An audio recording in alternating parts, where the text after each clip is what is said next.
इस वीडियो में खुलने जा रहा है बॉलीवुड का एक और कच्चा चिट्ठा। अगर कोई अपनी पहली दूसरी फिल्म में ही किसी को यूं ही साइडलाइन कर दे और सारी लाइमलाइट ले ले तो आप उसे क्या कहेंगे?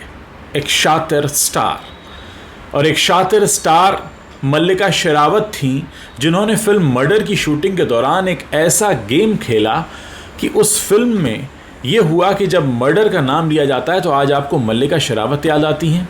हद से हद आप इमरान हाशमी के बारे में सोच लेंगे, लेकिन आपको दिमाग पर बहुत ज़ोर देना पड़ेगा इस बात को याद करने के लिए कि इस फिल्म में मल्लिका के हस्बैंड का रोल किया था अश्मित पटेल ने, वही अमीषा पटेल के भाई। लेकिन ये पूरी प्लानिंग हुई कैसे? असल में अश्मित पटेल ने अब इसका खुलासा किया है।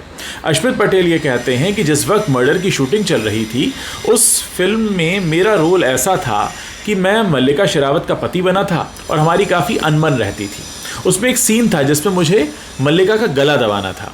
तो अश्मित कहते हैं कि गला दबाने का सीन मैं पहली बार कर रहा था तो मैंने जो महान एक्टर हैं नसरुद्दीन शाह, उनसे पूछा कि सर मुझे एक फ़िल्म में गला दबाना है, मुझे कैसे करना चाहिए?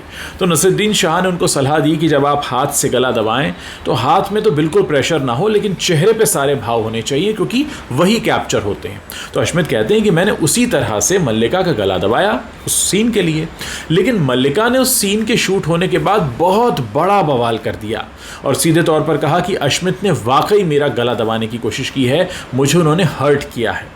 और ये बात बढ़ते बढ़ते महेश भट्ट तक पहुंच गई, और महेश भट्ट तक जब ये बात पहुंची तो महेश भट्ट ने काफ़ी ज़ोर से चिल्लाया अश्मित पटेल को, और फिल्म की पूरी यूनिट के सामने सीन ये हो गया कि अश्मित पटेल जो हैं ये सही से बिहेव नहीं कर रहे हैं।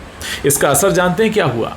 मर्डर का जब प्रमोशन शुरू हुआ तो अश्मित पटेल को साइडलाइन कर दिया गया कि इन्होंने तो फिल्म में ही सही से काम नहीं किया है, और हर जगह मल्लिका शेरावत बड़े बड़े चैनल्स पर, बड़े बड़े पब्लिकेशंस में इंटरव्यू दे रही थी, वो लाइमलाइट में आ रही थी।